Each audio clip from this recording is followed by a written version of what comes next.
किसी शहर के रेलवे स्टेशन पर एक भिखारी रहता था। वो वहां आने जाने वाली रेलगाड़ियों में बैठे यात्रियों से भीख मांगकर अपना पेट भरता था।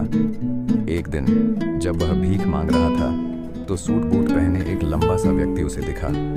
उसने सोचा कि यह व्यक्ति बहुत अमीर लगता है, इससे भीख मांगने पर यह मुझे ज़रूर अच्छे पैसे देगा। वह उस लंबे व्यक्ति से भीख मांगने लगा। भिखारी को देखकर उस लंबे व्यक्ति ने कहा, तुम हमेशा मांगते ही रहते हो, क्या कभी किसी को कुछ देते भी हो? भिखारी बोला, साहब मैं तो भिखारी हूँ, हमेशा लोगों से मांगता ही रहता हूँ, मेरी इतनी औकात कहाँ कि किसी को कुछ दे सकूं। लंबा व्यक्ति बोला, जब किसी को कुछ दे नहीं सकते तो तुम्हें मांगने का भी कोई हक नहीं है।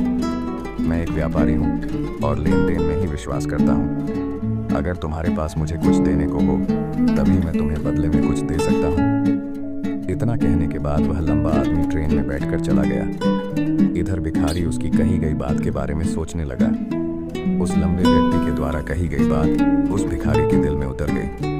वह सोचने लगा कि शायद मुझे भीख में अधिक पैसा इसीलिए नहीं मिलता क्योंकि मैं उसके बदले में किसी को कुछ दे नहीं पाता हूँ। लेकिन मैं तो भिखारी हूँ, किसी को कुछ देने लायक भी नहीं हूँ।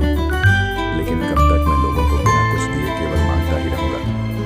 बहुत सोचने के बाद उस भिखारी ने निर्णय किया कि जो भी व्यक्ति उसे भीख देगा उसके बदले में वह भी उस व्यक्ति को कुछ जरूर देगा। लेकिन अब उसके दिमाग में एक प्रश्न चल रहा था कि वह खुद भिखारी है तो भीख के बदले में वह दूसरों को क्या दे सकता है। इस बात को सोचते हुए 2 दिन हो गए लेकिन उसे अपने प्रश्न का कोई उत्तर नहीं मिला था। तीसरे दिन जब वह स्टेशन के पास बैठा हुआ था तभी उसकी नज़र कुछ फूलों पर पड़ी जो स्टेशन के आसपास के पौधों पर खिल रहे थे। उसने सोचा, क्यों न मैं लोगों को भीख के बदले कुछ फूल दे दिया करूं। उसको अपना यह विचार अच्छा लगा और उसने वहां से कुछ फूल तोड़ लिए।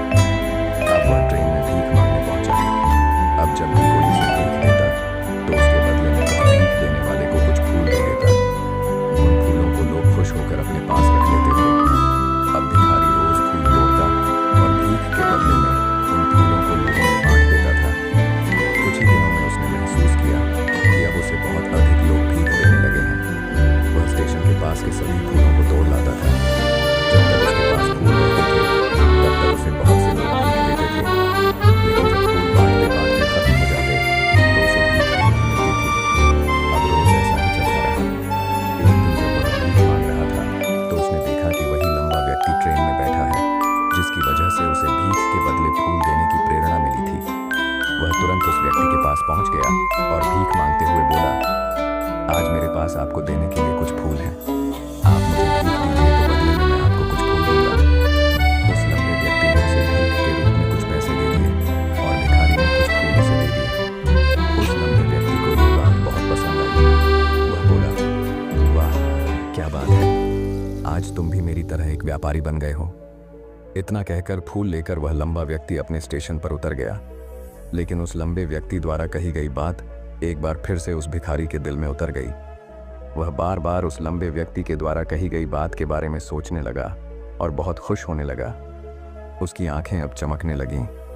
उसे लगने लगा कि अब उसके हाथ सफलता की वह चाबी लग गई है जिसके द्वारा वह अपने जीवन को बदल सकता है। वह तुरंत ट्रेन से नीचे उतरा और उत्साहित होकर बहुत तेज आवाज में ऊपर आसमान की तरफ देखकर बोला, मैं भिखारी नहीं हूं, मैं तो एक व्यापारी हूं, मैं भी अमीर बन सकता हूं। लोगों ने उसे देखा तो सोचा कि शायद यह भिखारी पागल हो गया है और अगले दिन से वह भिखारी उस स्टेशन पर फिर कभी नहीं दिखा। लेकिन 6 महीने बाद इसी स्टेशन पर 2 व्यक्ति सूट बूट पहने हुए यात्रा कर रहे थे। दोनों ने एक दूसरे को देखा तो उनमें से एक ने दूसरे से हाथ मिलाया और कहा, क्या आपने मुझे पहचाना? दूसरा व्यक्ति बोला, नहीं, क्योंकि मेरे हिसाब से हम लोग पहली बार मिल रहे हैं। पहला व्यक्ति बोला, नहीं, आप याद कीजिए, हम पहली बार नहीं बल्कि तीसरी बार मिल रहे हैं। दूसरा व्यक्ति बोला, मुझे याद नहीं, वैसे हम पहले 2 बार कब मिले थे? अब पहला व्यक्ति मुस्कुराया और बोला, हम पहले भी 2 बार इसी ट्रेन में मिले थे। मैं वही भिखारी हूँ जिसको आपने पहली मुलाकात में बताया कि मुझे जीवन में क्या करना चाहिए और दूसरी मुलाकात में बताया कि मैं वास्तव में कौन हूँ। दूसरा व्यक्ति मुस्कुराया और अचंभित होते हुए बोला, ओह, याद आया, तुम वही भिखारी हो जिसे मैंने एक बार भीख देने से मना कर दिया था और दूसरी बार मैंने तुमसे कुछ फूल खरीदे थे। लेकिन आज तुम ये सूट बूट में कहाँ जा रहे हो और आजकल क्या कर रहे हो? तब पहला व्यक्ति बोला, हाँ, मैं वही भिखारी हूँ, लेकिन आज मैं फूलों का एक बहुत बड़ा व्यापारी हूँ और इसी व्यापार के काम से ही दूसरे शहर जा रहा हूँ।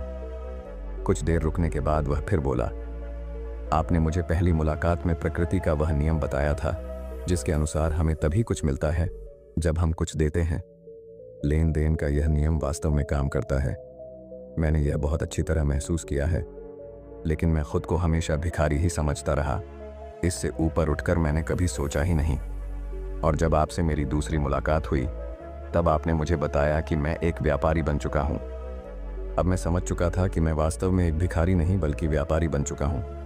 मैंने समझ लिया था कि लोग मुझे इतनी भीख क्यों दे रहे हैं, क्योंकि वह मुझे भीख नहीं दे रहे थे बल्कि उन फूलों का मूल्य चुका रहे थे। सभी लोग मेरे फूल खरीद रहे थे क्योंकि इससे सस्ते फूल उन्हें कहाँ मिलते। मैं लोगों की नज़रों में एक छोटा व्यापारी था, लेकिन मैं अपनी नज़रों में एक भिखारी ही था। आपके बताने पर मुझे समझ आ गया कि मैं एक छोटा व्यापारी हूँ। मैंने ट्रेन में फूल बांटने से जो पैसे इकट्ठे किए थे उनसे बहुत से फूल खरीदे और फूलों का व्यापारी बन गया।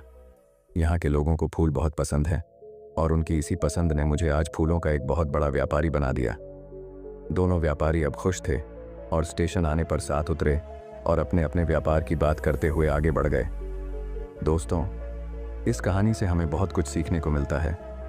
कहानी में लंबा व्यापारी गिव एंड टेक के नियम को बहुत अच्छी तरह जानता था। दुनिया के सभी बड़े व्यापारी इसी जीवन के नियम का उपयोग करके सफल हुए हैं। इस फॉर्मूले को उसने भिखारी को भी बताया। भिखारी ने इस प्राकृतिक नियम को अपना लिया और इसका असर उसके जीवन में साफ दिखाई देने लगा। उसने अपनी सोच बदली और उसकी जिंदगी बदल गई।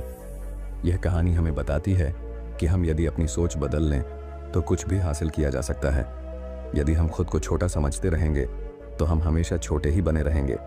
बड़ा बनने के लिए हमें अपनी सोच को बदलना होगा और खुद के बारे में बड़ा सोचना होगा। कहानी का सार यह है कि सफलता आपकी सोच में छुपी होती है। खुद का आत्मसम्मान जगाइए, अपनी सोच को बड़ा बनाइए और देखिए कैसे आप सफलता के शिखर पर पहुंच जाते हैं।